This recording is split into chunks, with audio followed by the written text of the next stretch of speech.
ಅದ್ದೂರಿಯಾಗಿ ಮುಖ್ಯ ಅತಿಥಿಗಳು ಸಹ ಭಾಗವಹಿಸ್ತಾರೆ. ಅವ್ರಿಗೆ ಸಹ ಉತ್ಪೂರ್ವಕವಾದಂಥ ನಾನು ಸ್ವಾಗತವನ್ನು ನಾನು ಬಯಸ್ತಾ ಇದ್ದೀನಿ.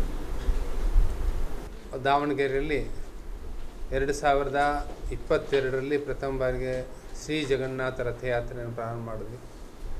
ಈಗ 4 ವರ್ಷ ತುಂಬ ಚೆನ್ನಾಗಿ ಅದ್ಧೂರಿಯಾಗಿ ರಥಯಾತ್ರೆ ನಡೆದು ಬಂದಿದೆ. ಇದು 5ನೇ ಬಾರಿಗೆ. ಇನ್ನೂ ಅತ್ಯುತ್ತಮವಾಗಿ ನಾವು ಇದನ್ನು ಸಂಘಟನೆಯನ್ನು ಮಾಡಬೇಕು. ಹೆಚ್ಚು ಹೆಚ್ಚು ಜನರು ದಾವಣಗೆರೆ ಮತ್ತು ಸುತ್ತಮುತ್ತಲಿನ ಎಲ್ಲ ಭಕ್ತಾದಿಗಳು ಭಗವಂತ ಶ್ರೀ ಜಗನ್ನಾಥನ ಒಂದು ರಥವನ್ನು ಬಂದು ಎಳೆದು ವಿಶೇಷವಾಗಿ ಅವನ ಪ್ರಸಾದವನ್ನು ಸ್ವೀಕಾರ ಮಾಡಿ ಅವನ ಕೃಪಾ ಕಟಾಕ್ಷಕ್ಕೆ ಪಾತ್ರರಾಗಬೇಕು. ಅದಕ್ಕೋಸ್ಕರ ತಮ್ಮೆಲ್ಲರ ಒಂದು ಸಹಕಾರ ಅತ್ಯಗತ್ಯ. ತಾವು ಹೆಚ್ಚು ಹೆಚ್ಚು ಸುದ್ದಿ ಪ್ರಸಾರವನ್ನು ಮಾಡಿ ಎಲ್ಲ ಜನರು ಗುರುವಾರ 16ನೇ ತಾರೀಕು, ಇದೇ ಗುರುವಾರ 14ನೇ ತಾರೀಕು ಬೆಳಗ್ಗೆ ಕೋದಂಡರಾಮ ದೇವಸ್ಥಾನದಲ್ಲಿ 7 ಗಂಟೆಯಿಂದ ಶ್ರೀ ನರಸಿಂಹ ಹೋಮ ಇರುತ್ತೆ. ಆಮೇಲೆ ಮಧ್ಯಾಹ್ನ 1:00ವರೆಗೆ ಸರಿಯಾಗಿ ಆರತಿ ಆಗುತ್ತೆ. ಭಗವಂತನ ಮಹಾಮಂಗಳಾರತಿ ಆಗಿ 2 ಗಂಟೆಗೆ ರಥೋತ್ಸವದ ಉದ್ಘಾಟನೆ ಆಗುತ್ತೆ. ನಾವು ಉತ್ಸವ ಸಮಿತಿಯನ್ನು ಮಾಡಿದ್ವಿ. ಅದರಲ್ಲಿ ಮಾನ್ಯ ಸಚಿವರಾದಂಥ ಶ್ರೀ ಎಸ್ ಮಲ್ಲಿಕಾರ್ಜುನ ಅವರ, ಆಮೇಲೆ ಉತ್ತರದ ಸಚಿವರಾದಂಥ ಸಮರ್ಥ್ ಶ್ಯಾಮ್ನೂರ್, ಆಮೇಲೆ ನಮ್ಮ ಸಂಸದರಾದಂಥ ಶ್ರೀಮತಿ ಪ್ರಭಾ ಮಲ್ಲಿಕಾರ್ಜುನ್ ಮೇಡಮ್ ಅವರು, ಡಾಕ್ಟರ್ ಅವರು ರಥೋತ್ಸವ ಉದ್ಘಾಟನೆ ಮಾಡಲಿಕ್ಕೆ ಬರೋರಿದ್ದಾರೆ. ತಮಗೆಲ್ಲ ಗೊತ್ತಿರುವ ಹಾಗೆ ಹೋದ ವರ್ಷ ಅವರಿಂದನೇ ರಥೋತ್ಸವ ಉದ್ಘಾಟನೆ ಆಗಿತ್ತು. ಸರಿಯಾಗಿ ಮಧ್ಯಾಹ್ನ 2 ಗಂಟೆಗೆ ಇದಾಗುತ್ತೆ.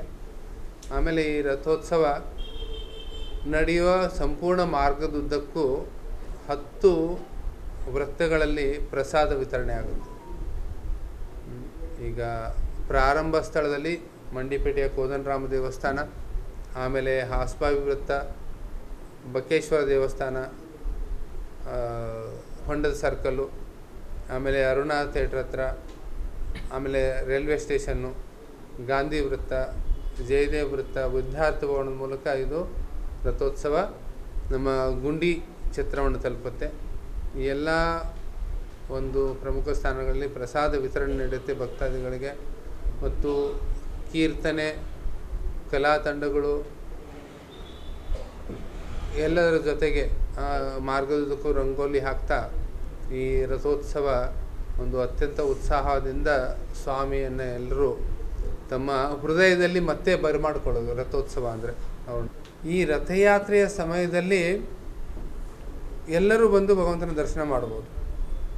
ಭಗವಂತ ಎಲ್ಲರಿಗೂ ಅವನು ತನ್ನ ಕೃಪಾ ಕಟಾಕ್ಷವನ್ನು ಬೀರ್ಲಿಕ್ಕೆ ಬರ್ತಾನೆ. ಯಾರು ದೇವಸ್ಥಾನದಲ್ಲಿ ಬರೋದಿಲ್ಲ ಅಂಥ ಭಕ್ತರಿಗೂ ಕೂಡ ಅವನು ದರ್ಶನ ಕೊಡ್ಲಿಕ್ಕೆ ಬರ್ತಾನೆ. ಆಮೇಲೆ ಸಾಯಂಕಾಲದ ಕಾರ್ಯಕ್ರಮ ಗುಂಡಿ ಛತ್ರದಲ್ಲಿ ಸಾಯಂಕಾಲ ಸಾಂಸ್ಕೃತಿಕ ಕಾರ್ಯಕ್ರಮಗಳು, ಪ್ರವಚನ ಮತ್ತು ಎಲ್ಲರಿಗೂ ಪ್ರಸಾದ, ಮಹಾಪ್ರಸಾದ ವ್ಯವಸ್ಥೆ ಇರುತ್ತೆ. ಅಲ್ಲೂ ಕೂಡ ಜಗನ್ನಾಥ